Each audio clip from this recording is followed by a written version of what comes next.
What's up, folks? Welcome back to Theme Park Wizard. We're here with the Vash Guy Parkcast and the Magically MJ over there on the East Coast. How are you guys? MJ, let's start with you. First time on the channel. What's going on? What you got going on back in the East Coast? Great. Beautiful weather. Can't complain. Beautiful weather and great deals. Make sure to follow her on Instagram because she has discounts every single day of the week. In fact, she has so many, maybe your trip will be free by the end of it. And, Probably with my links and your expertise on travel, yeah, you'll definitely get a good deal. That's right. Magically MJ everywhere. Thank you. That's right. Magically MJ with one L everywhere where you can find one L. One L. That's correct. Vash Guy. Oh, I think he has his own empire starting over there. Tell everybody about your own empire.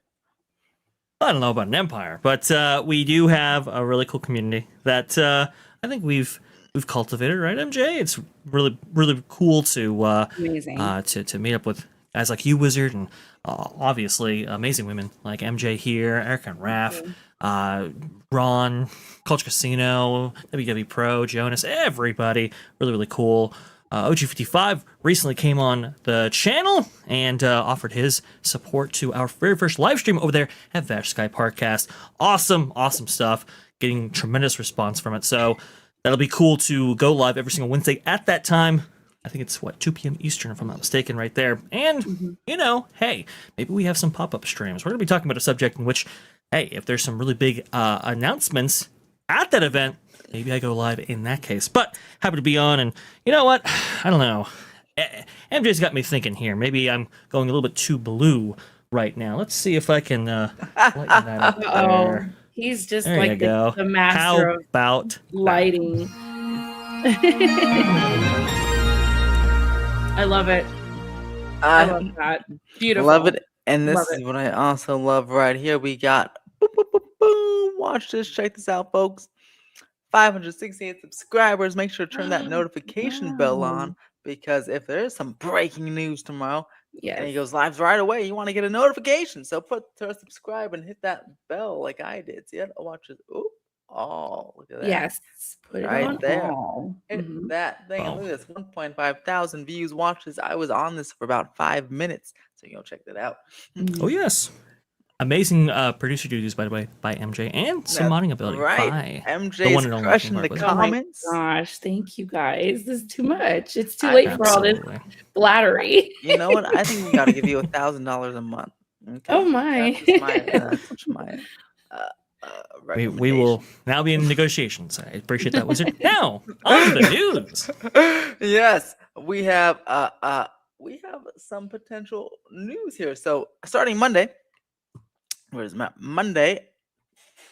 King Kong here at Universal Studios Hollywood will be going under refurbishment, and there's a rumor out there that it could be switching from 3D to 2D. And it's funny, I just went on King Kong 2D at Islands of Adventure. I don't know what it was like beforehand, but it looked pretty decent to me. You guys have a lot more like scenes and screens out there, so I see how the 3D would probably make more of a difference. I feel like the 3D would be really good too, but you know what? I would be a little sad to lose this 3D on the studio tour if that was a thing, but I would also be happy to not carry the glasses for the whole 40-minute tram tour. So it kind of cancels out. I wouldn't really mind, but I can definitely see how people were upset over in Florida, because it really makes the one is a shorter ride, it's a standalone ride, and two, there's a lot more screens over there, a lot more scenes with screens, so I feel like it makes a lot more of a difference. But MJ, have you been on King Kong 2D over in Islands of Adventure? Oh, you're on mute. I'm so silly. I'm learning to try to mute myself when other people are talking, because I tend to like make so many comments. I'm like, oh yeah, yeah. So I'm like, let me just mute myself, and then when I'm called upon, I shall unmute. Okay. So I actually had that attraction as a backdrop for my background, because I love it so much. King Kong holds a really special place in my heart because Confrontation was a ride that I did a lot with my parents growing up in the 90s. And it was very, very dear to me, like I said. So when Islands had that King Kong attraction when it came up to the horizon, I was like, oh, I need to get on this ride. So I've just been going on it. Probably the first time I did it was when the girls were really little. Because I have two daughters that are 21 and 23. And it is late. And yes, they are adult children. So I'm like, wait, how old are they again? I think it was 2012. And then we did it last year. And I just love that attraction. It's fabulous. It's just great. Excuse me 1 second. I just need to get some water. No. Of course.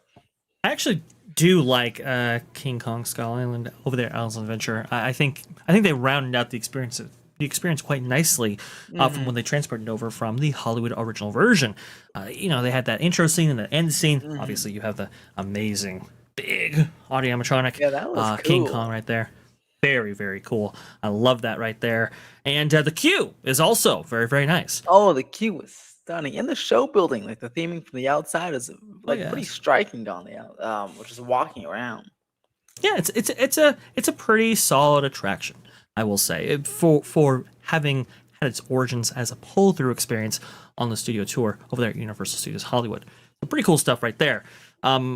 Getting back to Universal Studios' version of it, though, well, this is now the remaining 3D experience on this studio tour. As you know, Wizard, they got rid of Fast and Furious Supercharged. And it's like, well, not a big loss for sure. But now that it's the only 3D pull-through, it's kind of like, well, doesn't necessarily make sense to distribute these glasses in the form and fashion that they do, maintain those glasses, and then, just like Wizard actually said right there, you have to hold on to these for the entirety of the tour, which could be 45 minutes. And so maintaining this aspect for what, a 2-minute and some change pull-through Really, experience like according this? to my own POVs, it's 1 minute and 34 seconds exactly. So like 94 seconds, guys. Oh, and you have to hold the glasses for an hour. And they don't sit easily on your head either. You really have to just hold them in your hand. Right. I can see why it just doesn't quite make sense. And, obviously they get lost. There's a certain amount of replacement that has to go into this. I'm sure, Wizard, when you look at other 3D attractions, in which people have to maybe hold on to them for maybe 10 minutes, right? And they mostly have them on their head for the duration of the entire attraction experience. I'm sure the replacement disparity there is much higher at an attraction like this. So I think it makes sense. Although I do worry about the erosion of Studio Tour pull-through experiences over there at Universal Studios Hollywood. Yeah, and it's interesting because the type of 3D glasses is interesting. I don't know what type of 3D glasses they used over at Islands of Adventure, but here for Fast and Furious Supercharged and the King Kong, it's this very skinny, small 3D glasses. Whereas if you go on Transformers, you get the big, bulky, like like actual kind of expensive 3D glasses. It seems like it was like because it's made for the experience. Here they're kind of little cheap looking, and that's why they're hard to stay on, at least my head, because they are so thin. They're kind of wide, and my head dimensions don't really fit them, so I have to literally hold them in my hand, which can get quite annoying, and they're easily losable if they slip out of the tram. So it makes sense to totally get rid of them here, although it will be a little sad. I do hope it looks good. Still, I think if it looks like Orlando's 2D, then I actually think the studio tour here is in pretty good shape because those screens look pretty good for 2D. At least when I went like last weekend. But I just realized talking about this, Supercharged over there is in 2D too. I forgot. I just didn't have any glasses on my head when I went on the thing. And that I didn't know it myself, actually looked a little better. I must say their version, the screen portion, looked a little better than the Hollywood's did when it was in 3D. So that's a plus for you guys. And you guys, Supercharged really had a cool extra little scene too. I mean, Kong is better still over there, but it was very interesting. But yeah, I think it makes sense money wise, and I don't really think many people would care, or maybe a plus because they don't want to. Oh, there's the glasses on that person's head right there. On There it the is. Oh. you saw how like it's not the expensive ones, kind of the cheap ones. So yeah, I think it'll be an overall win. But yeah, the overall erosion of the Studio Tour. Funny that we're on 6 Points, Texas here, because half of that's now demolished. You know, yeah, the War of the Worlds area looking to have some changes there too. Supercharged gone, the Studio Tour shrinking, it seems. And so, Doctor, what do you think is the future of the Studio Tour here? At least in the immediate future, a little short. Huh? It's getting shorter for sure.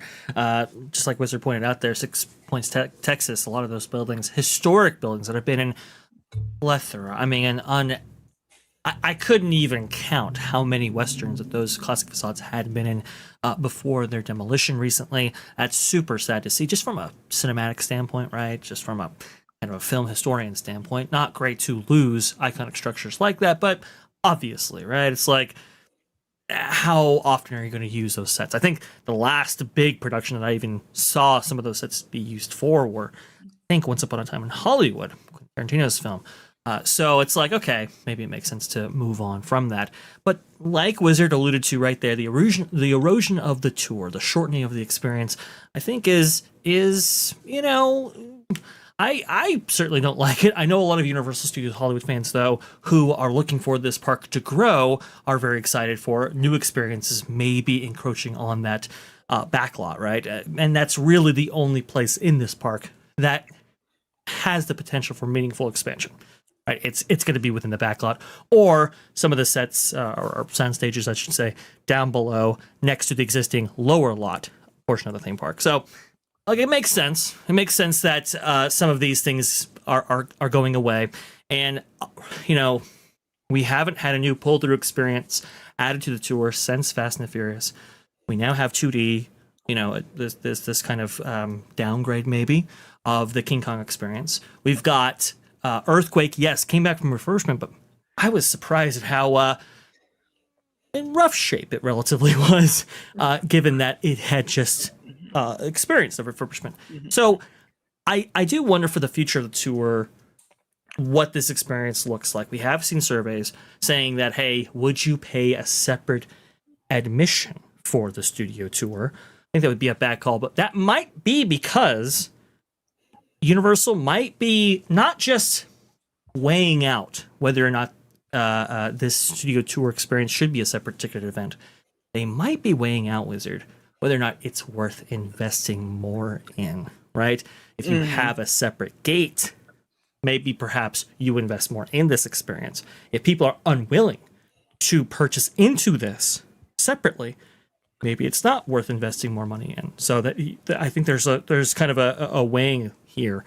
And I think you have alluded to that this become maybe a VIP only experience. That is possible, I would say, especially if you can't maintain the length that this tour is known for.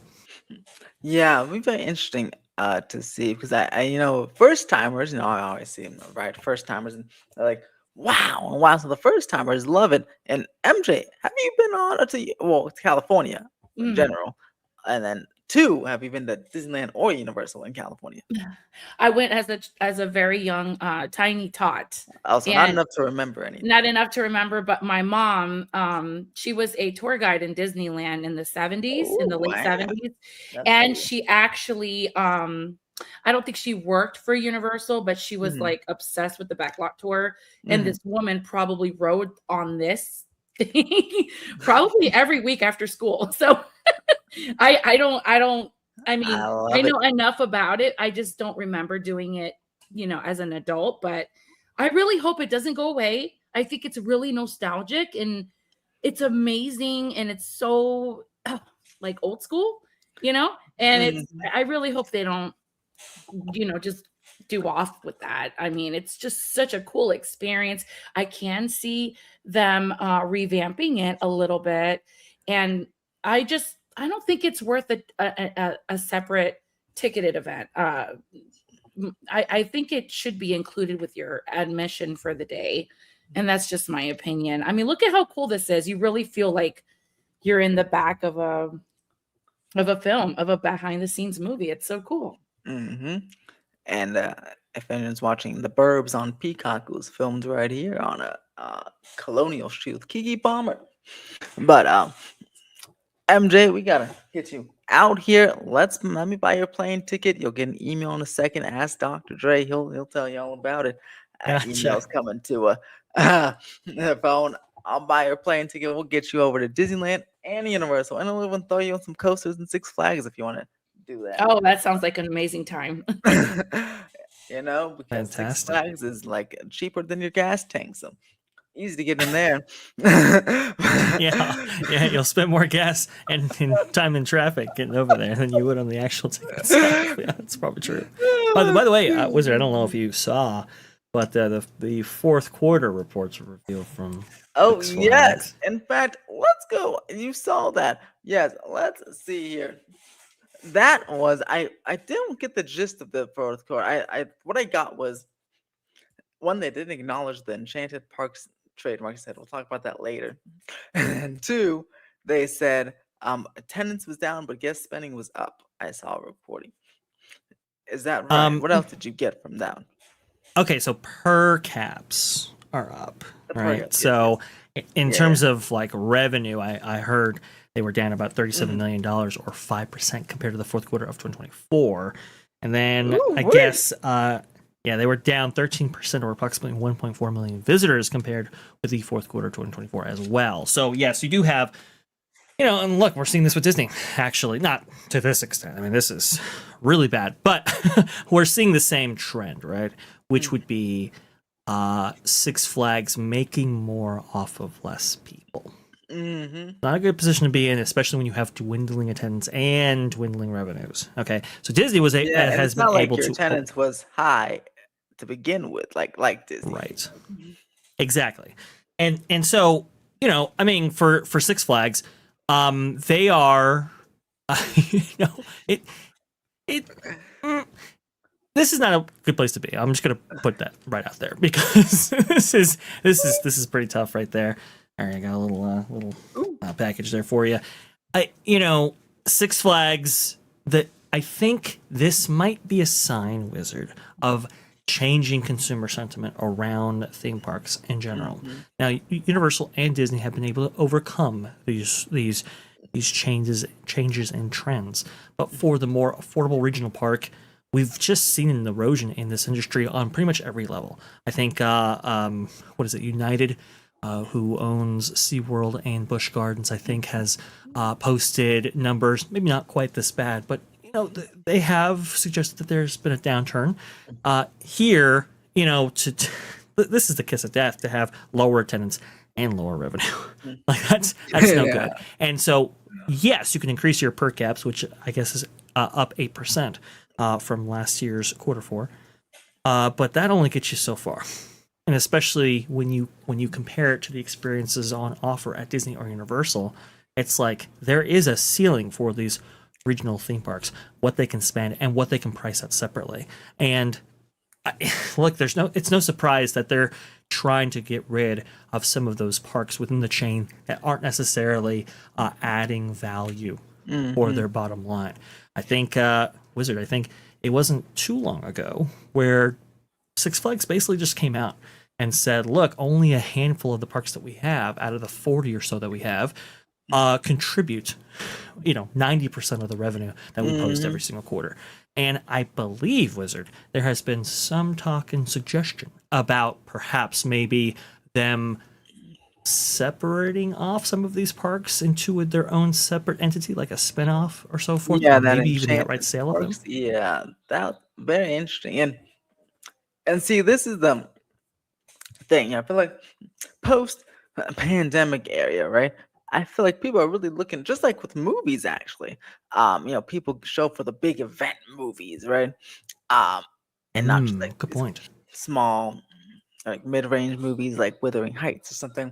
I mean, and that one, literally, Wuthering Heights, my wife said, "Oh yeah, can you take me see it in the theater?" Then like she saw the reviews or she saw some shit. No, maybe we'll just wait for streaming. People didn't seem to like it that much. I'm like, okay, we'll wait She's for it. right. It was like a hot It's not topic. good. Oh, okay. No. It was a hot topic, and then Mhm. the reviews were like, "Oh, Yeah. meh." So yeah, it's probably watchable at home at this point. Yeah, and see the same thing, like, especially look, you have well, no, Knott's Berry Farm's beautiful, but like Six Flags, you have Six Flags, and they have like roller coasters, and especially like Orlando and California.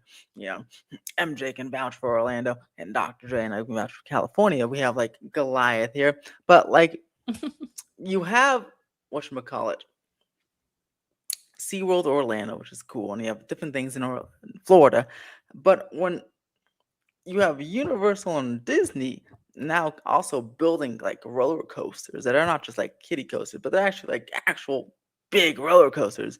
Like even in Hollywood here, right? You have Fast and Furious, Hollywood Drift, but then you can go right to right Harry Potter and the Forbidden Journey in this hyper immersive land right afterwards. Why would you go to Six Flags when you have that type of coaster right across from a super immersive land? You can get all in one. So I feel like they're really kind of drinking those regional parks as milkshakes, even something like Cosmic Rewind, like Epcot. That's a pretty intense coaster for a Disney, at least. And the door coaster is a suspended coaster. People were like, wait, I can get my coaster fix and my super theming immersive fix at Disney for a better experience, or Universal for a better experience, and a lot of higher price, but just overall better experience. You think that could be leading to the declining attendance as well? MJ or Dr. Dre. Go ahead. I'll Yeah, let Bash take over that one. Well, no. I think you bring up a really interesting point right here. These kind of big event pictures, people going there to the theaters in order to see them almost exclusively. Yeah, we have seen that trend, and I think you might be right. In the minds of a consumer, it might be just, hey, if I'm going to spend this much, I might as well be paying this much for an experience that might be, I don't know, 10 times better, maybe, depending on who you are as a person and what you value, right? If you value entertainment, if you value immersive experiences, maybe you do place a higher emphasis on the big tentpole resort locations, that being Disneyland, Universal Studios Hollywood, Universal Studios Islands of Adventure, the Universal Studios Florida, Epic Universe, Disney World, etc. The interesting thing that we've also been seeing, Wizard, is that the only other regional theme parks that are doing very, very successfully, at least in my opinion, at least from what I've seen, maybe this has changed very I recently. think I know where you're going. You know where I'm going right here. Legoland. That's right, Legoland. Another hyper immersive, or at least pretty themed park. It's true. It even got me and Liz to go, because she's I don't think she's ever been, or maybe she's younger, but went a couple years ago. So I'm like, let's go to Legoland. Like, Do you guys have a Legoland in California or We no? do. Legoland, Okay. California. It's so nice. Okay. I think it's big. I think it's the biggest one. At least I in the think so United too. States. I thought so. So cool, because Ours is so tiny here in I Orlando. always loved the mini lands. So I was like, Mhm. let's go see mini land. And I took her, and we went and we had a good time. And obviously, I mean, the rides are geared towards younger folks, but even they have some pretty decent coasters there too. But we loved how themed it was. And I'm gonna go back, I think, for the new indoor Galactic coaster coming, because that's another indoor themed coaster. And I'll tell you, Legoland, maybe for little kids or whatever, but it's much more themed than what I'm looking at over here at Magic Mountain, and much more beautiful. Even if it's a higher price, about $100 a ticket or something. Yeah. I mean, it's relatively high, right? But still, people are going, people are attending, people are really supporting those parks. And guess what? If we extrapolate this out and go back to Universal, what are they investing in? They're investing in, a plethora of theme park experiences, or maybe boutique experiences like the all around Halloween Horror Night experience over there at Vegas and just in Chicago. But they're also spending money on a Legoland style park over there in Frisco, Texas. So it's just kind of one of those things where it's like, okay, those are where the trends are. Those are where people are really really going towards, right? Are really investing their money in. And so I see that trend continuing. But extrapolating this out further, right? I do think that that physical experiences, especially with the onset of AI and other at-home technologies, I think themed experiences, stuff that can't be created in your living room, stuff that AI simply can't produce, at least physically, are going to be that much more important. And that might be why Josh D'Amaro has been selected as the new CEO of the Walt Disney Company. The board might be saying, look, we don't know what's going to happen to us as a legacy entertainment company. But if we are a theme park company, and well, I mean, if you check their quarterly earnings reports, yeah, they pretty much are, given that the theme parks have contributed to 70% of the operating income for the Walt Disney Company in every other quarter. Maybe we just focus on that, something that AI can't reproduce or take away from us. And so I think those will be much more important for the regular paying guests and so forth, which is why I'm a little surprised that Six Flags hasn't been able to figure this out. But we certainly see a trend here for consumers shifting away from these experiences to stuff like Disney and Legoland. And MJ, Legoland, Florida, you said it was pretty small. When's the last time you went? Like, have you gone often, or Oh. have you just gone when the kids were tiny? Yeah, so Corbin and Kelly are 11 and 7 now. I Mhm. want to say we took them back in 2022, because we did Oh, Peppa so Pig. kind of recently. Yeah, remember when Peppa Pig opened? Yes. Lucky. What year was lucky, that? lucky. Was that 2022, I think it was, I think it was 2023? like somewhere around there. I think it was like That's the last time we were up in that little area. It's tiny. It's cute. 20. My son and my daughter love Legos, but we just haven't gotten around to like going all the time, like regulars. We probably could, but I mean, they're really into Universal and they're really, really stoked about Epic. So we're trying to hyper focus on that for now. Oh, and they have a right to be. Oh Yeah, boy, what a know. place! Yeah. Now, I would you say? was blowing up your phone. Are you crying? I I know. wanted a reaction out of you so bad, and you didn't give me the satisfaction. You're like, MJ, I am not crying. But I wasn't. I was too busy smiling, I know. and I was like so distracted. I was like, "Oh my gosh!" I was joking Oh because my gosh. everyone's reaction, all of our Mhm. all of the vloggers and the theme park enthusiasts and the roller coaster enthusiasts, they walk in and they're like boohoo crying. So Mhm. I was just joking I around. must I'm gonna say, cry. I almost cried at the entrance. I was like, "Oh," Yeah. only because I was like, "I'm finally here." It's like, Yeah, it's a lot. Yeah, it's insane. We got But- little visuals for you, so we can Oh, relive your yeah, journey more. there, Wizard. Oh, yes, Exciting. Liz. Oh no. Oh yeah. Oh, When there I it go through is. that portal, I'm going to cry. I need a box of Kleenex ready. Wow. I mean, look at this. I mean, I Insane. can't believe.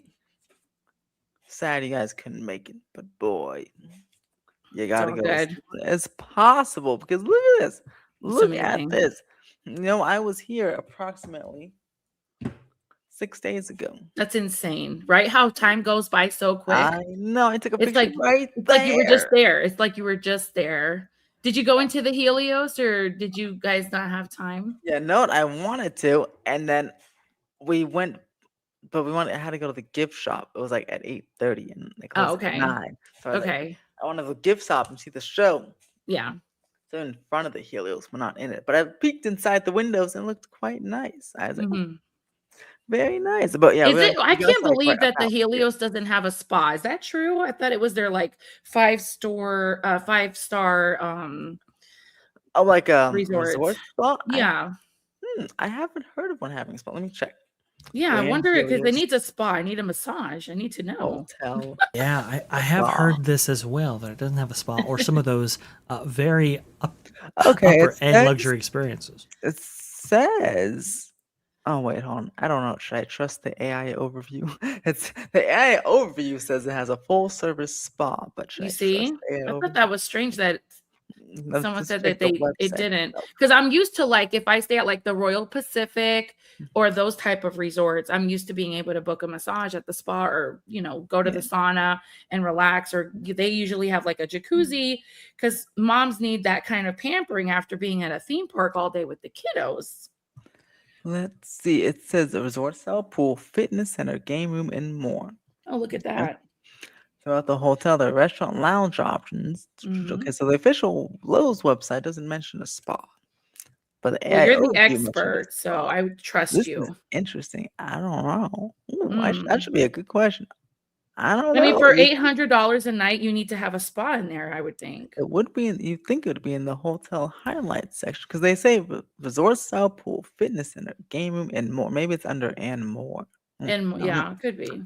it says relaxing views. Oh, interesting. I don't know. Do they have a spa? Maybe they don't. Oh I see. my. That's I see crazy. restaurants and lounges. I see pools and activities. That being the pool. There's like an arcade. There's a fitness center, So, souvenir shop. but And I this is don't a see Lowe's spa. hotel, isn't it? This is a Lowe's signature hotel. Hmm. yeah. Hmm. No, yeah. So under the amenities, I don't see a spa. See, so it's a pool, game room, fitness center. Yeah. The store, no spa. I Maybe vouch for the moms out there. Go to the Royal maybe Pacific and get a massage. maybe it's coming later. Who knows? Coming soon. Coming Just like I guess soon. that's something I can add. Can build later. Expansion. Look at There's that a spa. carousel. Look at that carousel. Are you Yeah. serious? Okay, now this is interesting. This Amazing. carousel. Oh, we wrote at night, just like this. So the whole thing spins. Now I knew the whole thing spun, and there's like 3 little circles, and little things spin. But what Mhm. I didn't know is that the whole thing goes backwards. I was like, oh, we're going backwards. It goes forwards That's and so backwards, amazing. and Oh. all the little creatures. There's like different celestial music playing. All the creatures like dance to the music, and that's why you're going forwards and backwards and swing. I That's didn't so expect that to cool. happen.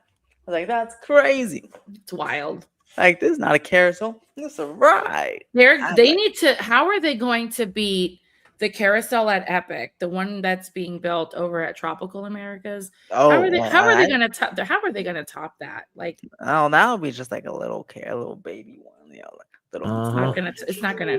Yeah, it'll top just be that. like a normal no way. carousel, but Yeah. and Well, what that's was beautiful is this carousel. the weird thing about Disney and their new carousels. They put a lot of emphasis on the creatures that you can actually sit on, which I suppose is worth doing. But in terms of actual experience, it's pretty traditional, right? Universal here, they did something very, very different.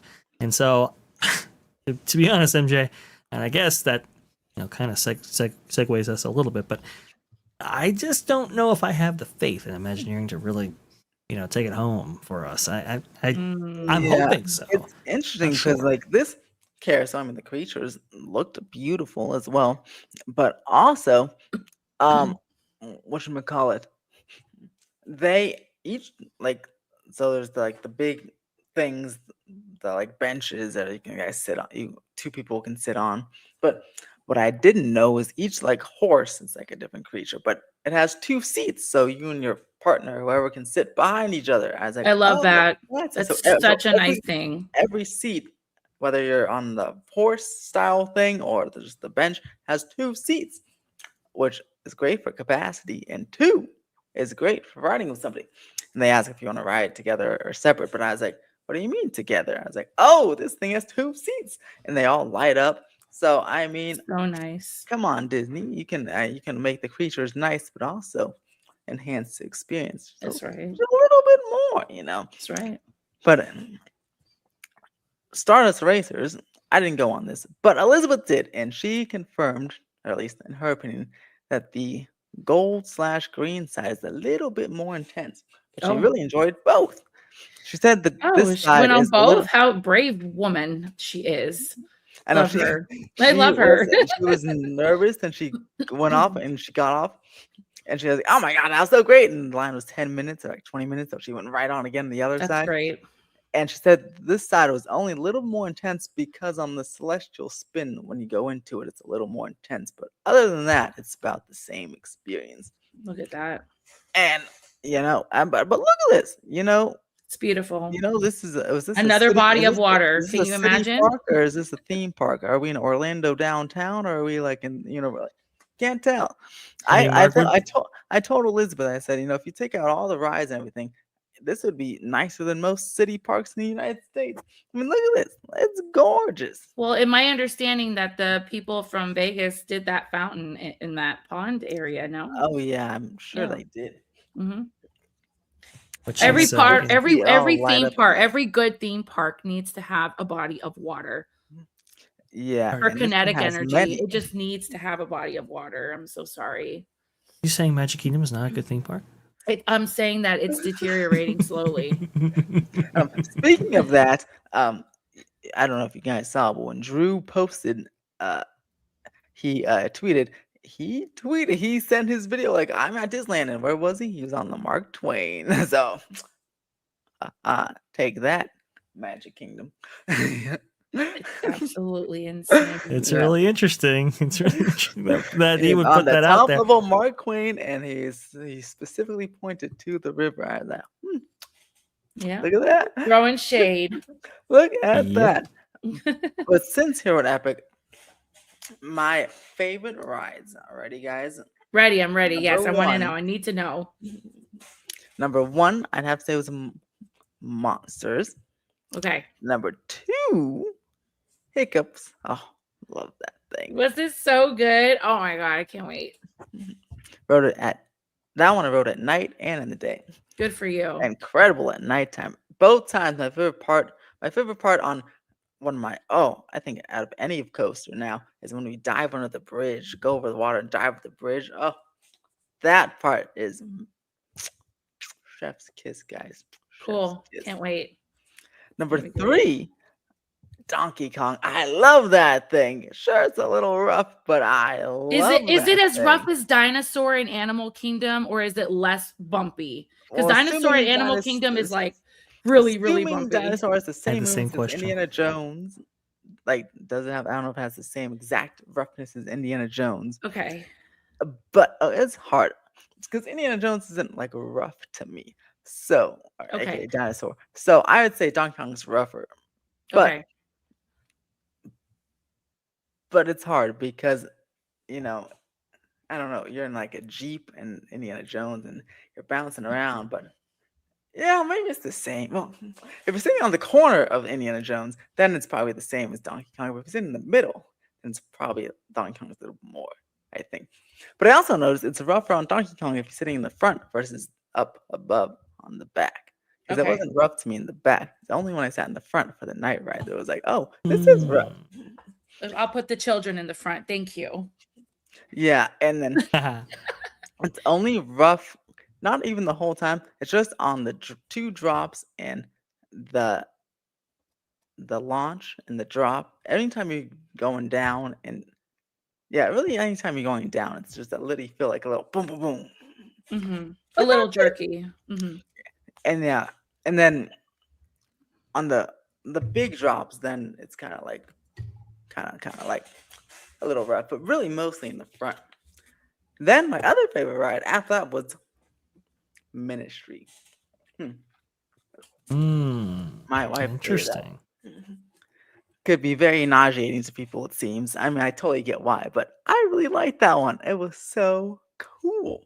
And that one was so smooth to me. It was not rough. She said, Liz said it was rough, but I said I thought it was so smooth. So I guess it really depends on what your intensity level is or what you're feeling. But I don't know. She rode Stardust Racers and that didn't do anything. So I guess it really depends. But beware, if you don't like motion sickness, Ministry could really get you. It's all screens, but it's so fun to me. I really enjoyed it. I've heard the corners on that one are the most intense, and we were in a corner, so maybe if we're in the middle, she would have been fine. But I thought I had a good time. But like that was really impressive. It's hard to explain how impressive it is. Just Yeah. technology wise, but it's really impressive. It's like tall, goes on forever. Like if you look down, I guess the Pepper's ghost like effect just goes on forever. The mirrors, I'm like, whoa! It's like you're really there. Like pretty I'm insane. going to cry when I go into that attraction. I do want you to understand that. Oh, I Because I am better a see you crying on the diehard picture. Harry Potter. I watch the films every year, like the whole saga. I love Harry Potter, and I fell in love with it I think it was when 2003, 2004, Kiana learned how to walk with the first film, the Sorcerer's Stone. Oh. That's how dear this franchise is to me. Like, I raised the girls literally just on, watching those films and being such a diehard Harry Potter fan. When I walked into Hogsmeade and Diagon Alley, I lost it. And I know I'm going to lose it when I go to Ministry of Magic. It's going to be awesome. Yeah. You're gonna what? Oh yeah, I saw that. McSteamy is dead. Ooh. McSteamy. I just know it's the guy from Euphoria. McSteamy. Tell the chat that McSteamy is dead. Who is that? McSteamy. Eric Dane passed away from his LAS, and that's very unfortunate. R.I.P. Eric. I only know him from Euphoria, but apparently he's McSteamy somewhere. Oh, Alan will be devastated. Is this like breaking news? He's on Is Alan Grey's on the Anatomy. chat? That's Is right. Alan there? No, Alan's not here, but yes, he's on Grey's Anatomy. That's why. Oh, yeah. But yeah, Eric Dane, he's an X-Men, I think I saw, and some other stuff. But R.I.P. man. Let's see. wow. Friar Joe was closed when I went. Still closed. They have some water pump issues. Mario Kart I have here, so I didn't even bother. And it's funny. I like it more here than I like it there, simply because the collection of rides is different. So the rankings will be different. But I imagine it's the same exact thing. But I do like Men in Black more than Mario Kart after going on the same style of thing both. That's interesting. Really don't like wearing the glasses, and I like Men in Black has a lot more animatronics. You can actually look at them and enjoy. So that's pretty cool. Let's see. I'm trying to think. 1, 2, 3, 4, 5, 6. I think. Oh, Curse the Werewolf. I didn't go on because of the spinniness. But Liz won a Curse the Werewolf 2 times. Hey, she's my kind of lady. I like it. Spinning, and not nauseous from that, but Ministry gave her nauseous. That's so weird to me. But That is so wild. different. I guess it must be different senses or something. Because she's totally fine. She's like, I love it. I'm like, but Ministry it didn't do nearly as much as weird. But I thought, okay. But the circus show was fantastic. There's a lot of puppetry there and like live actors talking to the screens, like look like they're really there. Super cool. And Trainable Dragon was awesome with Toothless flying over my head 2 times, by the way. 2 times in the show. I'm gonna cry at that one. And that one I didn't realize it was like a musical, but it was a musical and they were singing pretty good too. With some massive puppets and theaters, the shows were full and people were clapping in both of them. So I think people really enjoyed both of them. So shout out to Live Entertainment. Now, come on, put some in Islands of Adventure because they just need to have nothing in Islands of Adventure. pillars everywhere.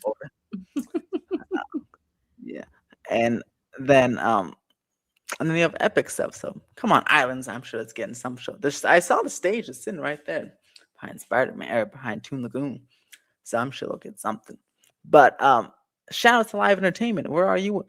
Hyperion, empty. I ask these questions all the time. Nobody wants to Nobody wants to provide me an answer.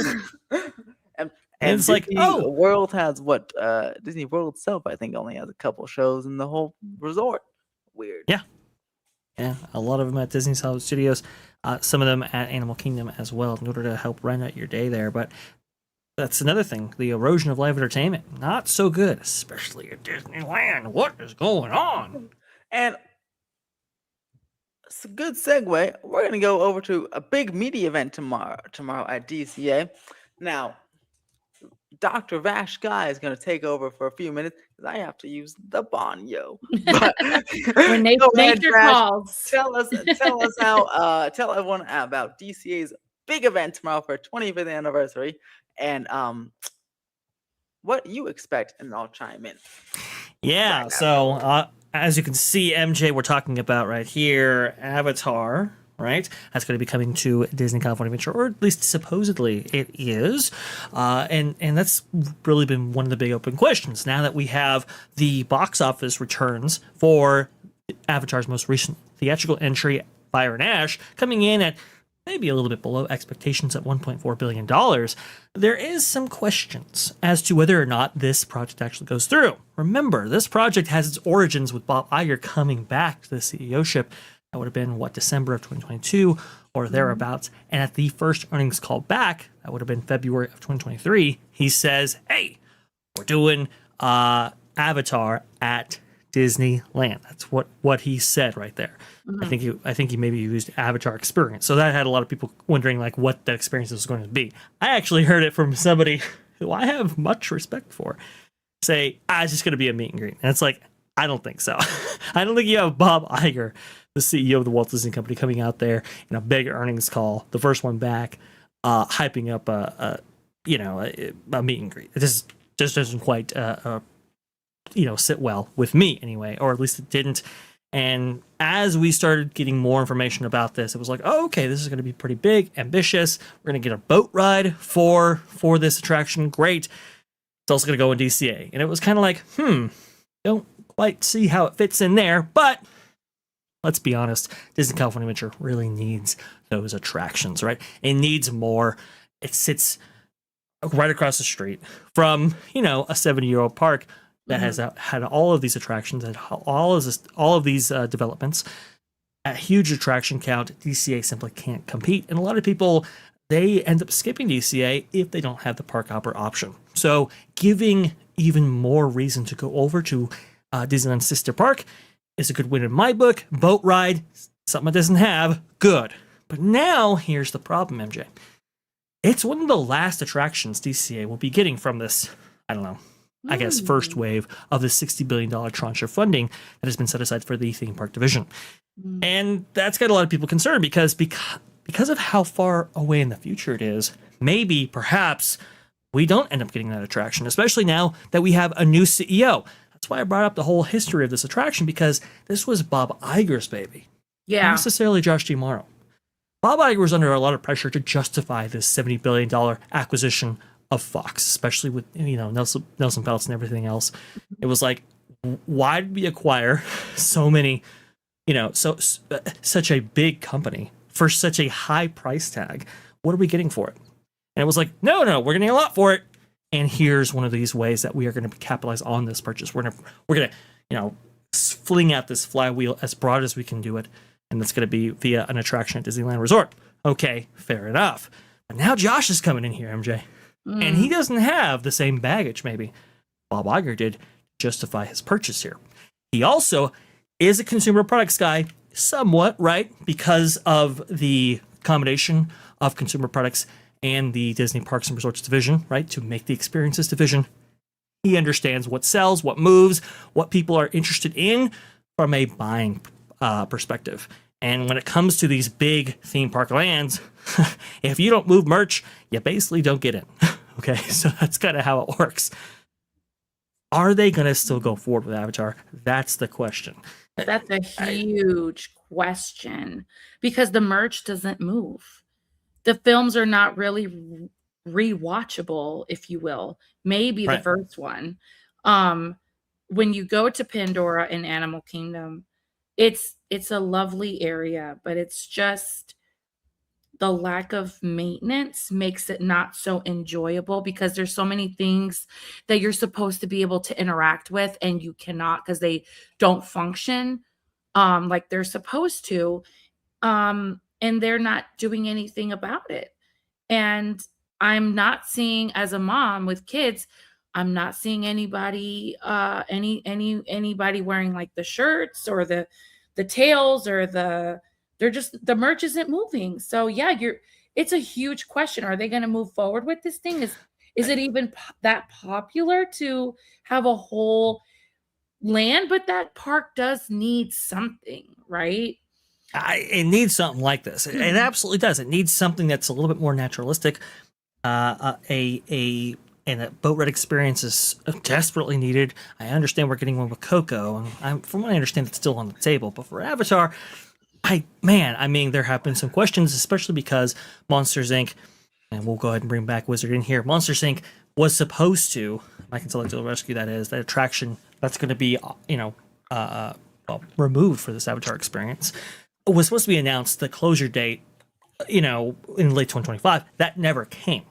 Also, too, this whole expansion of DCA northward from Hollywoodland is predicated on the parking structure. Now, we did just get a permit filed to remove a building that might be in the way of that parking structure. And so, good, we're moving on that. But that's, when they start on that, that's 18 months, at least from that point.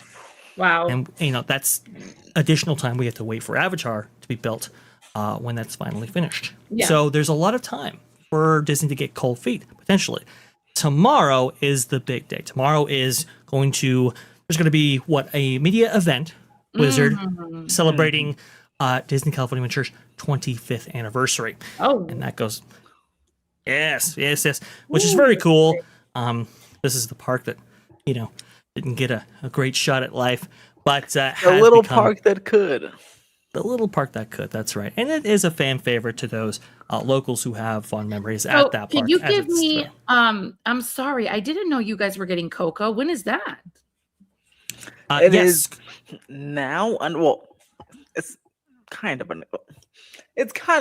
under construction. The actual ride isn't under construction just yet, but what they're doing is they're building a fence to move the Disneyland park boundary closer to Disneyland Drive, so they have more room to build Coco. So I'm sure that's part of the project, but it's going to be like a small. What has been described to me as about the same. It's going to be in between the sizes of the Tangled ride at Tokyo Disney Sea and like something a little bigger than that, something in the middle bit of that and something like a little bigger. I've And heard so like the a Mexican small, yeah, like that one, the Mexican ride at Coke up at Epcot there. Oh, the Three Okay. Caballeros in the Yeah. Mexican pavilion at So it'll be like a Epcot. nice, Okay, Rio gotcha. del like Tiempo. it'll be like Gotcha. a no height requirement family ride, which California Adventure obviously really needs because they don't really have many of those. So it'll be quite nice. I'm excited for the Coco ride, thank goodness.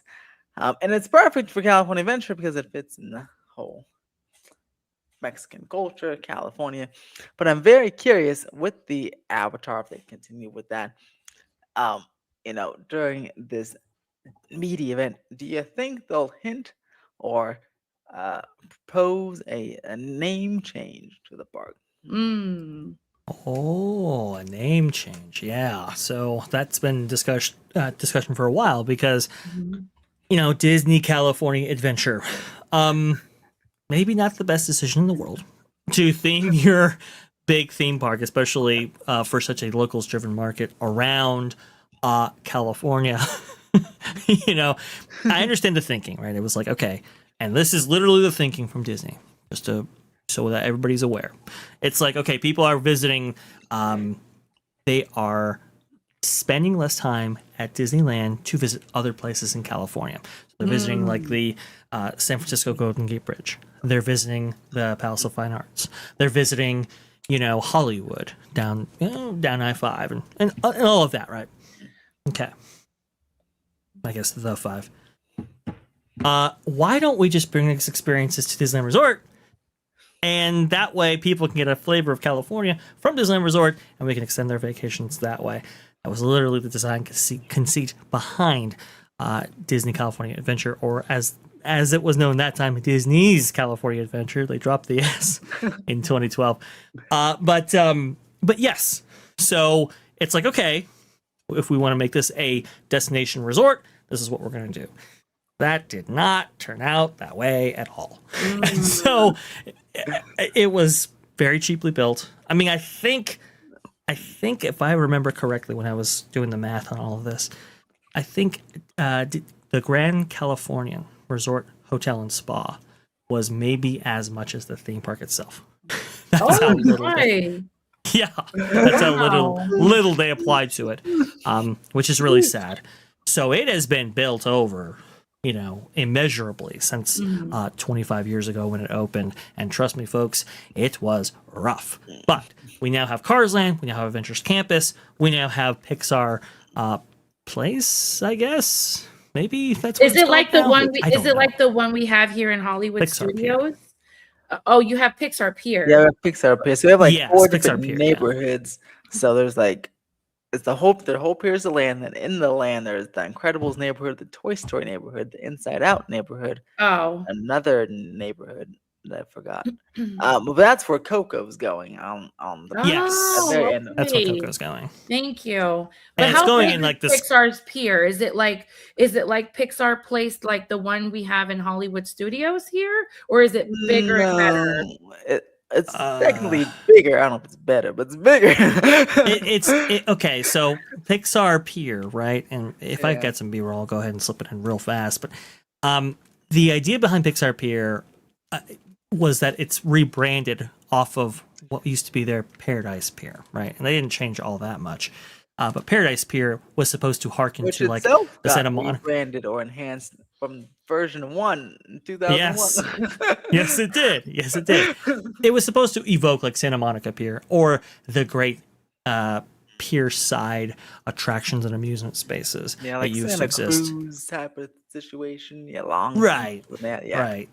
And I mean, it's a choice that you could make in order to fit in many off-the-shelf type attractions. And I believe the only custom attraction there, at least when it opened, was California Screamin'. That was the Intamin coaster that they put in. And it's a solid coaster, I will say, but it's very unthemed, and so is everything else around it. And by the way, do you remember this, Wizard? I don't know if you do. Back in DCA 1.0, back 25 years ago, there was a lot of like puns that used to be featured in all of these different places. Like Malvo burritos. You can get a burrito there on the pier. Pizza Mau Mau was one of them. Mulholland Madness, the kind of little wild mouse coaster they used to have there. Obviously, Mulholland Drive, right? There's like a lot of. They try to imbue it with California, And even California Screaming, right? Play on California Dreaming, Yes. Hilarious.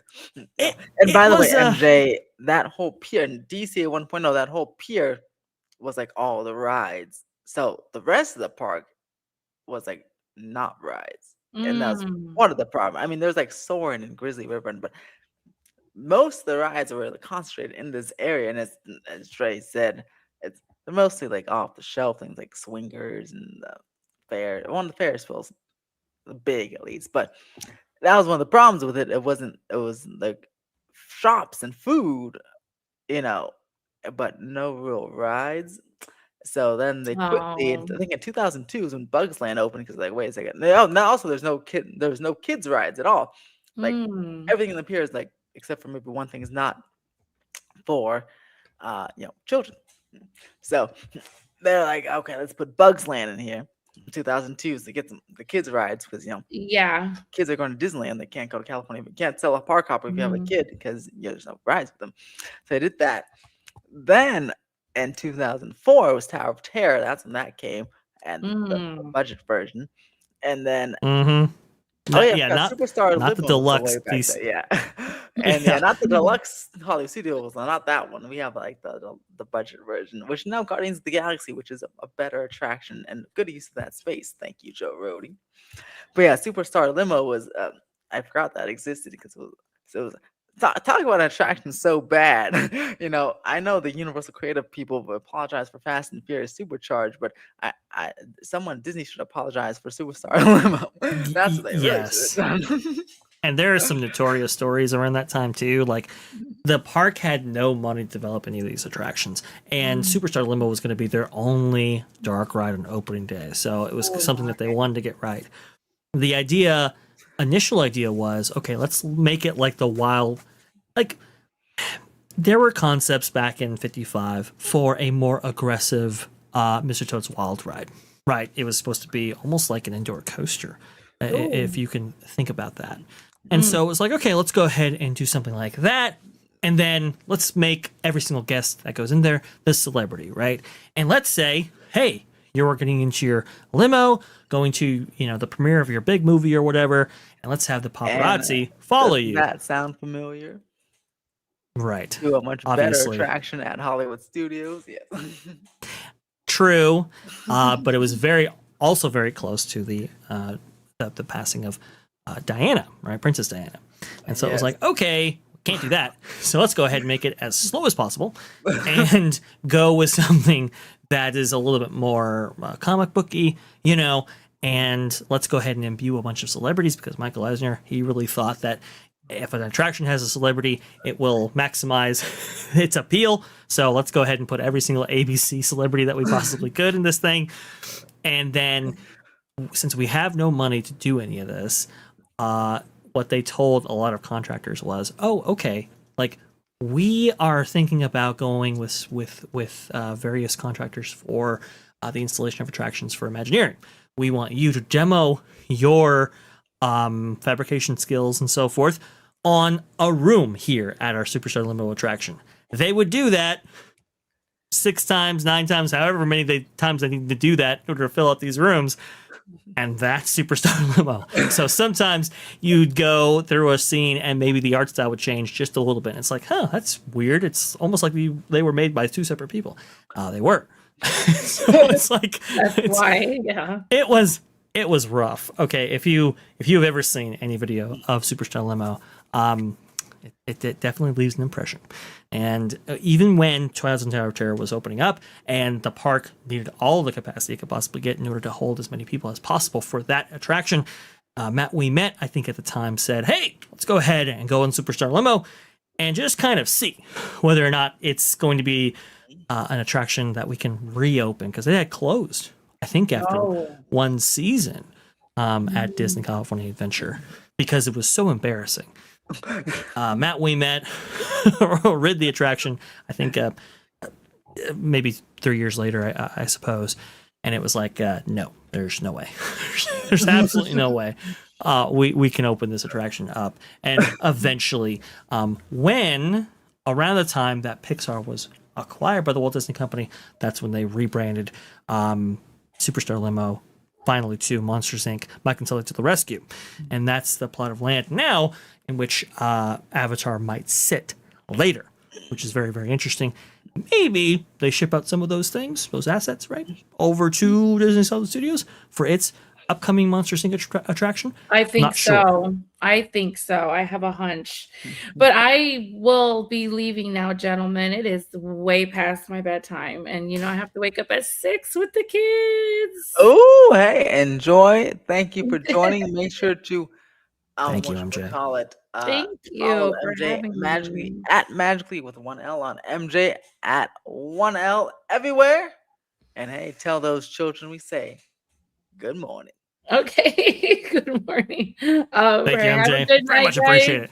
I love being We'll here see you with later. you guys. Have a great night. I'll see you guys real soon. Yes, but oh no, We will see MJ very shortly, I am sure. Yes, so you had all this stuff going on, and it was a tumultuous time for DCA until, and I will give Bob Iger credit, he did approve for that entire park to be transformed, right? And I think with John Lasseter at the helm right there of creative, it was like, let's go forward and really do this park right. And they imbued, $1.2 billion into the park, which was, I think, over double the initial investment for that theme park. So it got a lot of love. That's where we see Cars Land. That's where we see, the rebrand of Paradise Pier, as we alluded to before. That's where we see Buena Vista Street. Remember, it didn't have really a grand entrance before it was that one. We got that massive postcard type entrance that was a good. I feel like that was a good idea if you're looking outside the park. When Yeah. you're in it doesn't really work out that well. No, it's just a little too esoteric, right? With theme parks, you got to be kind of obvious, right? You can't hide the ball like that. And so, when you were walking up, and here's the thing, Wizard, you had to be in a certain place in the Esplanade this area between both Disney California Adventure and Disneyland to even get the impression that it was a postcard. So would people see that? No, they, as soon as they're coming out of the gates there, you can see what exists now. As soon as they're coming out of the security area, which, by the way, that wasn't originally a 2001 intent, right? Wouldn't be installed until later that year. We know why. It's like, okay, let's go ahead and take that hard left or right, depending on which side you're coming in on, and then you're in. So you never got that postcard experience. It's very bizarre. But we got Buena Vista Street with that 2012 redo. We also, at the very start of that, got Toy Story Midway Mania. I guess it's fitting now since Toy Story 5 trailer is out. But Toy Story Midway Mania was kind of the start of, hey, we are relaunching this thing and we're going to be doing quality attractions from here on out, which is good. But Wizard, do we think... Then they did, though. Then they went to Web Slingers, so what happened? Oh, yeah. Why'd you bring it up, Wizard? I was so hyped. I was so ready. No, we got Little Mermaid, right? Which, it's okay. It's okay. It's okay for what it is. But certainly, I think a lot of people have been, like, this is always the park that has to grow. It's That's right. It's never funny, one thing. I'm glad. One thing with the Avatar and the Coco, at least if the Avatar still comes in, at least Coco. I ended the Cars land because I hope, and that's why I'm so glad that if Cars is going anywhere, it is going to the Magic Kingdom, and even if it's an unfortunate place, because I always feel like California Adventure is, always kind of like a mix of Epcot and Hollywood Studios, and not really. I feel like it's not really its own unique thing. You can point things like, oh, this is at Epcot. This is like if Rock and Roller Coaster were to go in. Or where to go where Superstar Limo was, would have been almost the exact same setup and distance as Hollywood Studios. I'm like, what's this copy and paste, And then they have the same entrance as Hollywood Studios, and I love this entrance. But I was like, I love California Metro so much. I wish it can become like unique. That's why I love Buena Vista Street so much, because like no other Disney park has a Buena Vista Street like yes. that, right? And Cars Land looks great, and if Radiator Springs Racers were to go in Hollywood Studios, I'd be so sad. I'm like, come on, you're just taking away our own thing, And Pixar Pier, for what it is, it's still unique. So, it's still unique. Still is, and it's cool to have the Epcot, the festivals going on there. But, it's really like on rides. I hope it separates itself from Hollywood Studios. With these new additions, it seems like it's going farther and farther away. But I was like, don't just copy and paste them. I know they even have a California Adventure billboard in Hollywood Studios, and that's how on the point it is. Yeah, I know it. We did get. I mean, when Disney California Adventure first opened, there was a lot of duplicates, right? We got a duplicate of Muppet Vision 3D.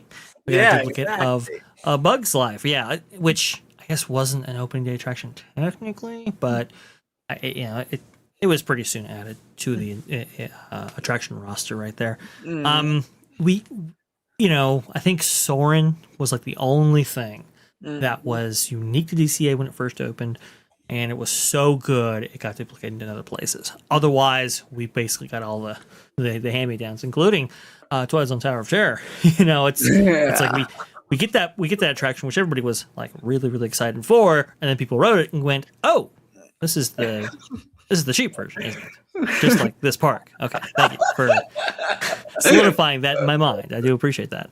But they did spend the money. Oh, the one last thing that they spent money on with that 2012 redo was giving this a park an actual nighttime show.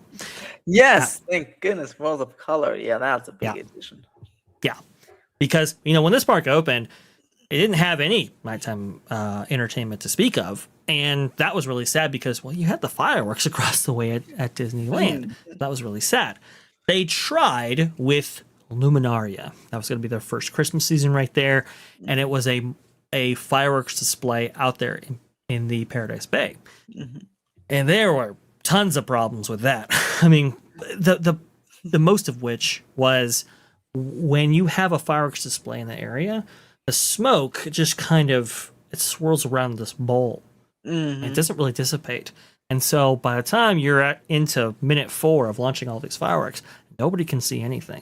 That's and that's most of the nights out there. So it was really bad. They went and it wasn't really set up to have a nighttime show necessarily.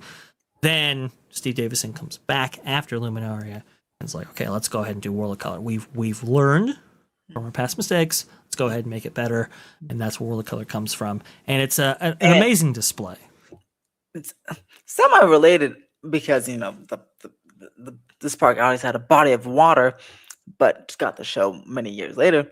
Do we think the same thing? Because I was thinking the same with like Islands of Adventure in Orlando. I was like, wow, it's a beautiful body of water, and there's this one part in Two Lagoon where it's kind of relaxing. You just hang out and look at Velocicoaster and look around. And I was like, man, this would be a great spot to watch a show at night. Right. So since they have a bigger body of water than California Adventure does, do you think a nighttime show can be possible there in the future? Do you think it will happen? Because I feel like that would be a great candidate for Islands of Adventure to be just the best park it could be. Yeah, I know. I mean, that's the one big knock on that specific theme park, especially when you compare it to the other two, is that it doesn't have pretty much any entertainment to speak of. It doesn't really lend itself towards a parade, and I don't know if it ever has in its history. I thought that Lagoon played host to some type of production before, but maybe that was just for special events. It is very unfortunate that park doesn't have anything. And so, yeah, I mean, I don't think there's anything stopping Universal from installing something there. We certainly saw that with Disney did it twice basically with the Epcot Lagoon recently. So we know it's possible, not more than once, fellas. But when it comes to Islands of Adventure, I think the two things it needs is really just entertainment in general, but from that, a nighttime show and also kind of a stage show. I think that it would benefit from that. It did have Sinbad there for a little while, but because it has it's been different infrastructure a for while. both of those things. Yes, it does. Just It's sitting kind of there. like just Like sitting Disney there. with the Hyperion Theater, just sitting there. Yeah. Right. And hopefully, if you do install something in there in that central lake, right, you do it in a way that allows for Velocicoaster to still remain open. I think that's crucial. And Hulk too, because I know that goes over the lake too. Yeah. That's true. And maybe you do it kind of 360 where it doesn't. There's no central focal point. You can just kind of see it from all You around. can see it That's the way I all would over do the it. park. That way, it's kind of spreads out the crowds. No one's Right. packing into one spot because you can see it all over the place. Like with Epcot, you can kind of see it all over or at least most of the world showcase. And just like with Paris, their new show, it seems like it's being designed for see it no matter which part of the Adventure Bay you're on. Oh, what a Yeah. terrible name, Adventure Bay. That's one of the downsides of DCA's World of Color, right? Is this was at a point where Steve Davison was very focal point driven. It's like you want to see it from this spot, and that really created chaos over there at Disneyland with their 50th anniversary fireworks package that they had, but it also caused a little bit of chaos over there at World of Color. But it did accomplish its goal, right? The goal was keep people in this park longer, because DCA, when it first opened, you could basically fire off a cannon over there at certain areas of the Paradise Bay Lagoon around there, right? Or Paradise Pier, I should say. And you wouldn't hit anybody. And which was really sad because this place really did light up at night. And yet nobody was actually taking advantage of that. Now, with World of Color, people actually end up staying.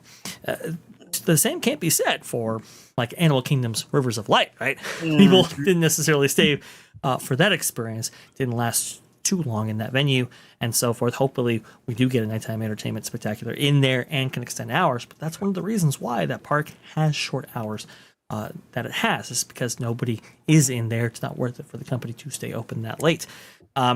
Yes, and John, MKI Train in the chat right there saying, Yes. need to reopen the Hyperion Theater. I agree. Hyperion Theater is so important for this park. Wizard. I cannot understate that enough. It is extremely important that DCA be rounded out with its low attraction count by entertainment experiences. Yeah, and especially with all these new attractions coming in, bring even more people in to the park. So they'll need to go. It'd be nice to have somewhere something to take, increase the capacity, and take all those people off the walkways when they're done waiting in line for the attractions. So hopefully they'll get something in there. Maybe if Josh can prove he's a different CEO and really cares about the parks, maybe he'll put some in there and Maybe. direct them. Because I'm very curious. But do we? There? And there's reason for that, right? Because remember, a lot of people say, well, Josh D'Amaro, it's kind of like Bob Chapek coming in there, right? He came from Parks, now CEO, bada bing, bada boom. But Bob Chapek, you have to remember, only the last 5 years of his career was he even in the Parks division at all. Previous to that, his entire length, he was at Consumer Products. And by the way, he was such a Consumer Products guy. What did he do when he was transferred to Disney's Parks and Resorts? He merged Consumer Products with Parks and Resorts, creating the Parks Experiences and Products division, now just Disney Experiences. Josh D'Amaro, he starts up his career in 1998 at Disneyland, and then, climbs up that corporate ladder, if you will, within the Parks division, and now is the CEO from that. So for his entire 28 years of being at Disney, he has been just at Parks. So there is optimism on that level. That being said, though, some of the worst aspects that we associate with the parks in this current era, Josh D'Amaro has been in the head of all of those things. It's kind of like, I'm optimistic, but I'm also a realist as well. Yeah, so it's going to be very interesting there. So it should be a good, hopefully I'm hoping a good package, good announcement package tomorrow.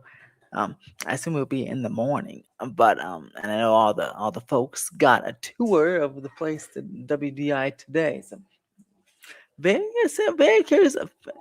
Fingers crossed that we get some good updates. Because come on, California Metro's birthday, you can't just get disappointed on its birthday, man. I would hope not. I know, gosh, I'm a little nervous. And lastly for today, look at this. We have a transit solution potentially for Universal Orlando Parks. Elon Musk's Boring Company is chosen for an underground transit system for Universal Orlando Resort, specifically by the Shingle Creek Board. The Boring Company was selected, and after there's many proposals, all with autonomous vehicles and pods. Very interesting. I guess that was their goal there, but I'm surprised nothing of higher capacity was on the board. But we'll see.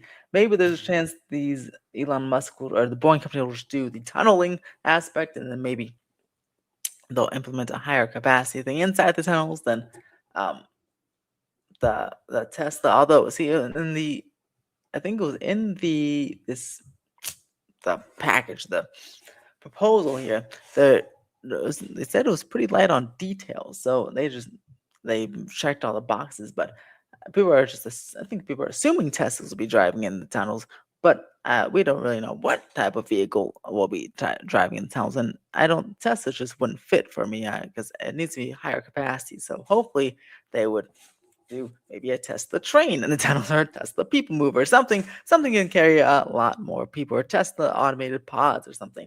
What do you think about this selection proposal? You're nervous or you're excited? What's going on? Well, we've technically got two stories because we have to have villains at least a little bit, but I do have some visuals for this in order to show people what this experience might actually be like. Because even I was interested myself. There you go. It's the last one right there. See, there's Elon right there. But Mr. Musk. Yes. This is very interesting because we've really only seen the build out, the full build out, full package, full experience at, I believe, Vegas. Yes. And look, feasibility aside, and I have real questions about feasibility, right? Because the water table is so high. Yeah. in Florida. I believe it's like just at sea level, right? And so, like, how do you even install this? Underground. I mean, even Disney couldn't do it back in the 1970s when they were pouring all kinds of money in the park. That's why Magic Kingdom sits on the second level, because underneath it are the utilidors. They couldn't put those below ground because it's below sea level. So boring doing this. Sounds interesting. I just question the visibility of it. That's one. Maybe they have a plan. But two, though, let's go ahead and get past that. Let's anticipate that this is actually being installed. To Wizards' credit, capacity is really an issue here. You can't do just single, Just a Tesla holds what, 4 people at max. You have to 4 drive within 3. If you have to fit all 3 seats in the back, and then in the front, so that's 4 people. But you have families of 5 or 6 or 7 that come to Orlando and visit these parks. So right. how- So does this become, something like a bus system or a bus network? Does this use Tesla's new vans that they haven't necessarily brought to market just yet, but we did see those showcased in the Warner Brothers Studios lot, within the last year or so? Sorry Go to ahead. interrupt, but you gave me a potential thought. Do you think maybe, and again, I don't know the details of any contracts or the proposal, but do you think maybe they just want to use, or they chose this because they want to use Tesla to do just the tunnel? Then, as you Mhm. just stated, maybe just put all the Universal buses that they currently use down there instead of going on the city streets. So you don't have to stop at red lights and stuff like that, and just Right. use them for the tunnels. And so it's really just the same Universal bus system, but just faster because you're going under the tunnels and you don't have to deal with red lights and stuff like that. Yeah, that could be. And I believe those buses if are that- electric, right? Yeah. Well, actually, Yeah. I don't know. I feel like maybe some of them, but when we rode on some were like gas, or at least they were very loud, so it seemed like gas. But they were Okay. like I said, they were pretty fast and efficient. But if that's what they do, then I would be in support of it because, like I said, if they can figure out how the tunnel works in Orlando, the bus system is pretty good.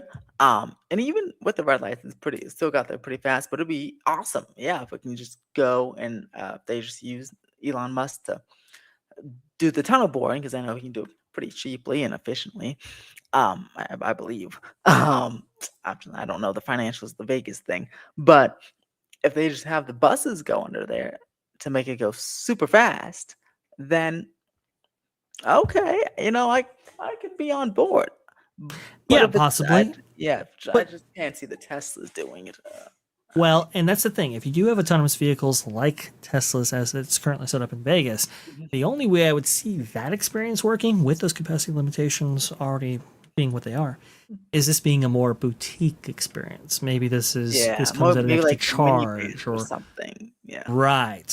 So that I could But see. then again, I don't know. See, if that were to happen, because it's not like I was talking to you on the phone, Disney World. Um, Wow, it just takes so long to get anywhere. I feel like the minivans could be actually pretty decent service there because it's just the free stuff. It's just, at least with the buses, are just so long. But unless Universal cuts the bus service, I mean, it's just so efficient. I don't know why anyone would want to pay an extra price to skip a couple of red lights. Yeah, I mean that's boutique service. Like I said, unless they purposely cut the bus service to make it like Disney World, so you're forced to do it, which would be a pretty terrible move. So don't do that. But I don't see how Okay. anyone would want to do that, But I guess we'll have to Right. see. John's coming in here. Orlando is about 80 to 100 feet above sea level. Okay, so it So I Still guess maybe relatively a shallow, not zero, shallow but- tunnel yeah. Okay, so Yeah. some sort of tunnel can maybe fit in there. maybe, possibly. The way I've heard it is that not all land is buildable. Some Yeah. land is more, it can support attractions or underground infrastructure more than others, right? Again, look at Horizons. Oh, we miss Horizons, but one of the Now- reasons why. Did we It's see just- the proposal? I guess I don't, because what if the proposal includes, like, what if they just contracted them, but they opt for an elevated option? Like, I don't know if that was part of the proposal or if that's what they moved. But what if they just did them because they checked all the whatever boxes they needed, but they also elect to build an elevated option instead of just the tunnel? Yeah, I mean, I guess you could, but then it's like you have bus services at this point anyway. Like, I just, I don't know. I don't know. I don't know if it's necessarily worth it at, to do something like that. If it is going to be above ground, I think the whole kind of purpose behind this whole thing is that it's much more efficient than anything that you could do maybe by yourself. So I'm not sure about that. I guess you could. Somebody also may have found some documents pertaining to, like, did you see this, a wizard? And it might be fake. So this is why I'm going back and forth with you on this. But somebody was like, they showed concepts of like a Minions themed vehicle or something like that. Did you see that? Oh yeah, so those were the other proposals um of the request for proposals process. Those are some of the other companies that are proposing autonomous vehicles on an elevated guideway, and then they're showing how they can be themed to different IPs. Okay. And so yeah, Universal didn't go with them, but that was like, well, that's one of the proposals. And Oh, gotcha. Okay. and they Okay. chose the Boeing. That's when they chose the Boeing company there. But that's why I was like, maybe, maybe the Boring Company also had an elevated option like that, but just cheaper. I don't like maybe because the Boring Company gets didn't provide any images or anything in the public documents. So maybe in whatever Universal saw, maybe they also had an elevated guideway or underground guideway. It was just cheaper than the other companies.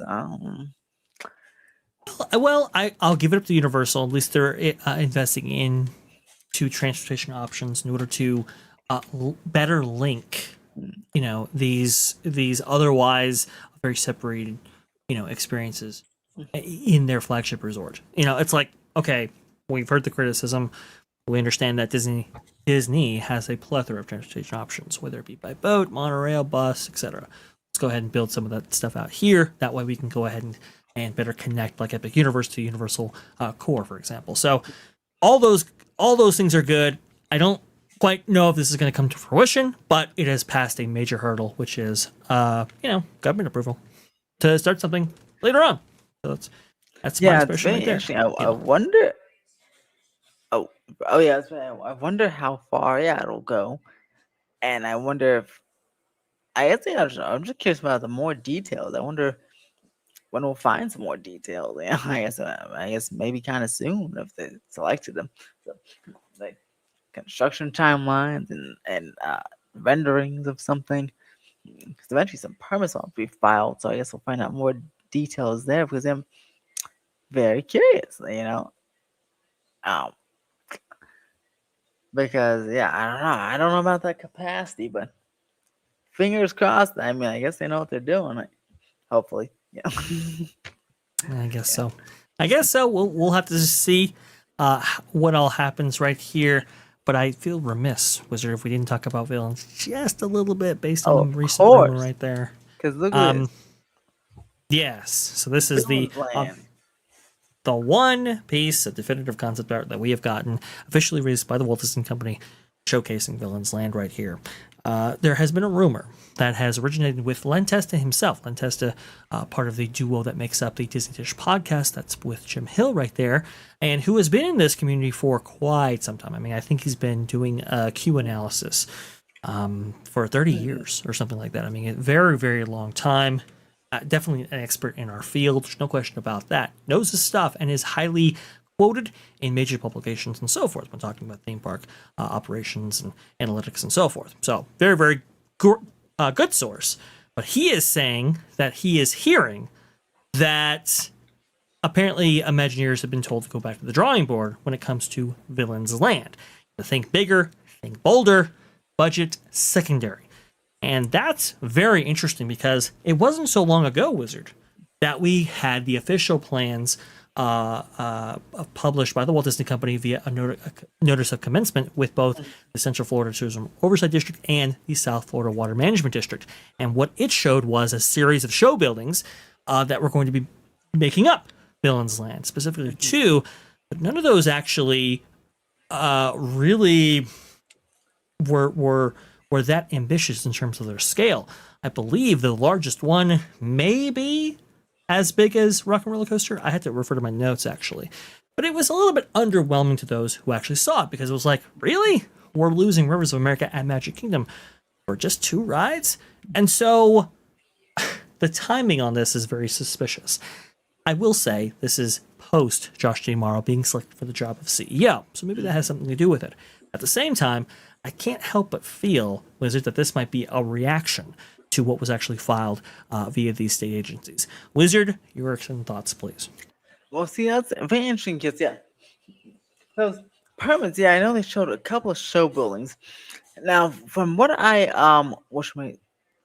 heard, here's from people, someone who knew someone on the project, who was working on the project, or actually for a couple of people, they suggested, they kept saying that they had four rides going in there. Now, not all in show buildings. So the permit showed 2 show buildings, but I think one would be the other couple things would be like a carousel or like a flat ride or something like that. Something that's just outdoor, kind of for small children.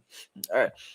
So I'm very curious what and they previously said a long time ago they heard a Oogie Boogie Dark Rider was cut. So I'm very curious if they if this is true, if they went back to the drawing board, if some of those things like Oogie Boogie Dark Ride will be brought back in, or if maybe the villain's main ride will be bigger and better than ever, or the roller coaster. I don't know. I mean, it's very hard to tell what the roller coaster would have been like from that concept art with it showed it going in loops all over the place. we don't even know how big it is, but I'm curious if it was like a Flight of the Hippogriff, a small coaster, or like an actual like maybe Thunder Mountain, like actual family coaster or something like that, because you can't really tell from that concept art. And maybe they'll add a show, right? Maybe they'll add a villain show. Maybe not port this one over, but add some sort of villain show and make it expand a little bit. But we'll see. I'm very curious to see if this is true, how much bigger a bolter it did get or will get, and newly updated permits or in concept art that get in. Yes, and that's what I was going to say here. Again, this is a lot of it's kind of rumor, speculation. Again, comes from a good source, and that's why people are talking about it, because of the strength of its source, right? When you got a random, guy over there on some forum somewhere saying, "Hey, I got it from some guy. I got the bus driver. He's telling me it's going to be big." Nobody's giving that any credence. But because it's Lynn Testa, that comes with a little bit of credibility for sure. And it's just, I'm not sure. WDW Pro has a source. He's telling him, "Hey, look, listen, this ain't gonna go anywhere." So like this isn't true. It's like, okay, well, that's a little bit discouraging. And then I've also heard it that potentially this might have been something that was done very early on in the project. So the timing. Yeah, that's what I also heard potentially as well.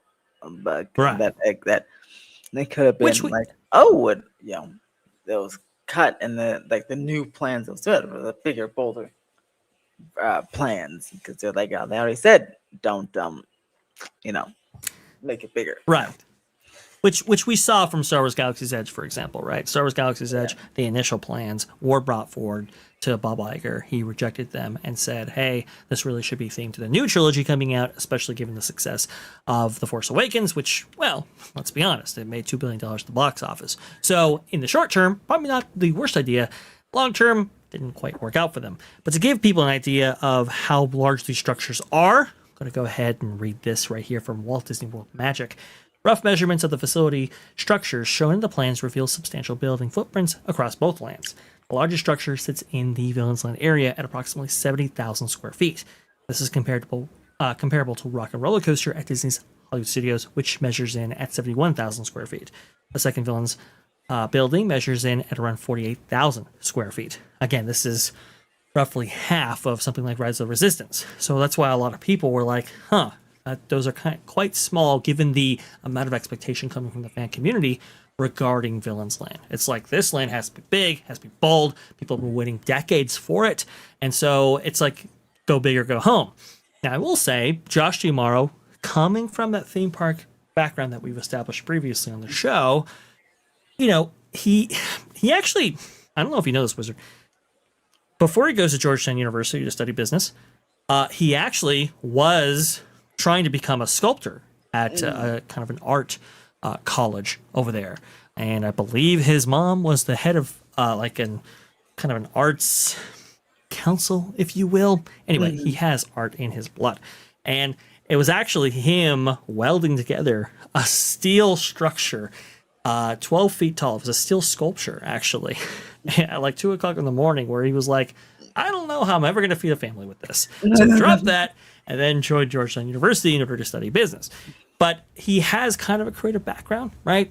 And I think he understands what works and what doesn't on some level. For example, I did hear about a story in which Tropical Americas was being developed, right? And the Imagineer relaying the story said Josh came in there and said, hey, these buildings for Tropical Americas, which are going to be reusing a lot of the Animal Kingdom Dinoland area, right? He said these buildings can't look like they're just repainted. Okay, so I guess they did look like they were just repainted. So he's asking for more in that instance. That's good. And he's also very candid with the Imagineers when it comes to Millennium Falcon Smuggler's Run, for example. HBR just recently had an article in which he said to 30 Imagineers sitting at the table, look, guests like this ride, they don't love it. Can we overcome some of its issues? Like, for example, the gunner and engineer positions not being as interactive and engaging as maybe the pilot position, right? And apparently that's what they're going to overcome with this new update come in May for the Mandalorian and Grogu movie. But when it comes to Villain's Land, look, these things are filed, Wizard. I just don't know how at this junction, the ground is being graded. I don't know how you kind of pivot away from this at this point. And if they do, then we should expect amended filings for these notice of commencements that have been filed with SIFTOD and SwiftMod. Yeah, and it can still happen because we'll have to see. Yeah, because with back in Epic Universe, while that was under construction, the show changed from the show to Curse the Werewolf. During the construction of that, so it does happen to Kate, not really, but like sometimes it's like one or two things. But we'll see.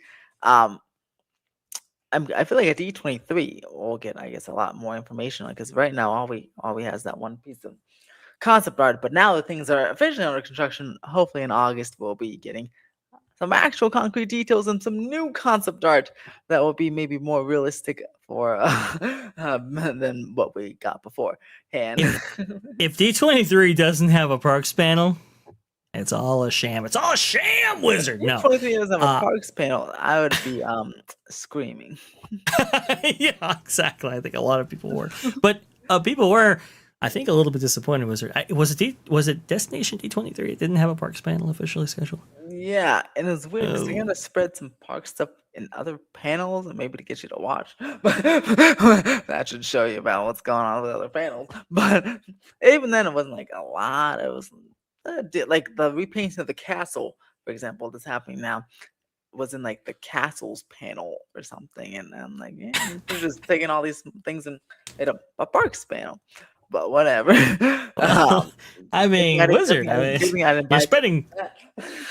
you're allegedly spending $60 billion on the park division, and you don't have a parks panel actually scheduled for your big D23 event. Something doesn't add up, Wizard. What is it? I don't know. Hopefully, though, we get really the great tranche of funding that I guess we can hope for now that Josh D'Amaro is in the CEO position, and he's more in charge of the purse strings coming out for Burbank. Maybe, hopefully, possibly, not sure. The other thing too is that it is.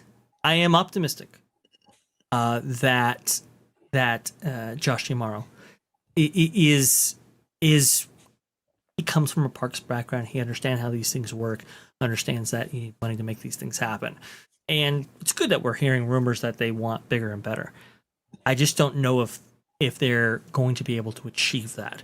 And I know Drew Disney Dude, he recently tweeted that, hey, the same people who did the rock work for Cars Land, for example, which is so celebrated and beloved, they're doing the rock work for Villain's Land. I believe that's Zolt, if I'm not mistaken, which is good. But remember, he says, I love Disney Drew, by the way. I just want to, put that out there. But at the tail end, he's saying, I am optimistic. He is saying that not because, the last slew of projects from WDI were bangers. He's saying that because they're not so great, right? That's why he's saying, I am optimistic. And to go back to Josh on his combat Millennium Falcon, maybe he'll have the same realization with Tiana's Bayou Adventure and stick some money into that one. One can only hope, because that's you know, people have the people may like it or dislike it, but I don't know if many people love it.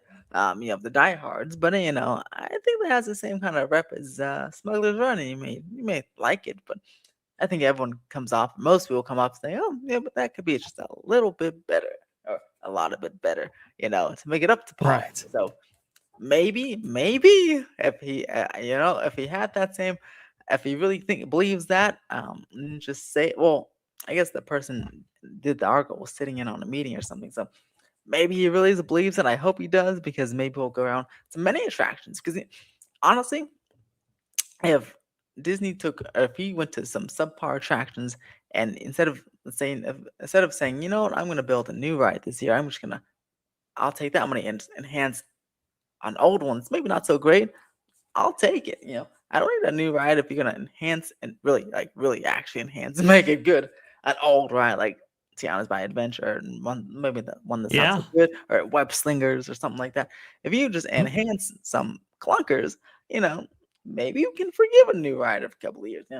But we'll have to see how the Smuggler's Run update is, and we'll have to see what all these new projects at Disney World actually turn out to be. That's a good point. To see if it's all talk, or maybe it's not. Maybe he believes it, but maybe it's not what we hope. So we'll have to see.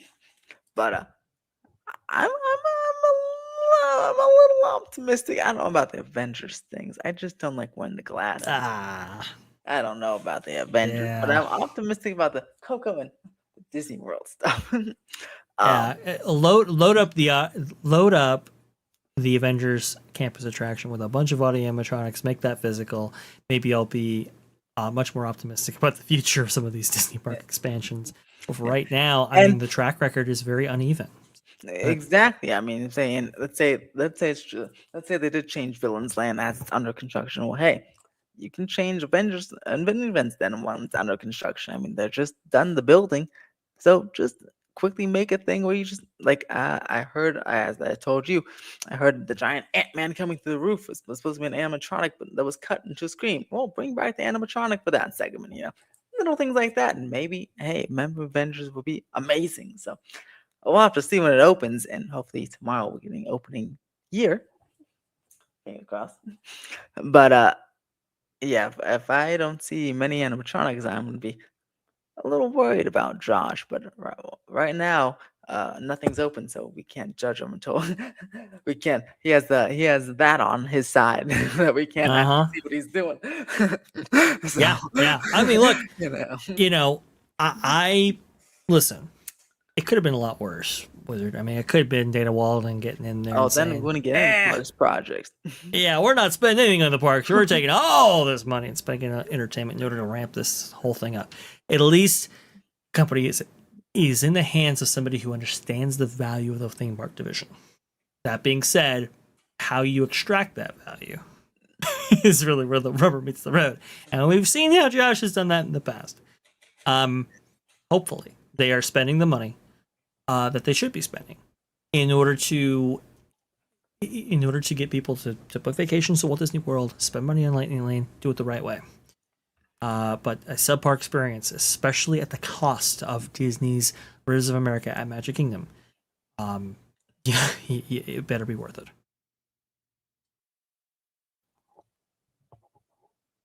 Yeah. Oh my God.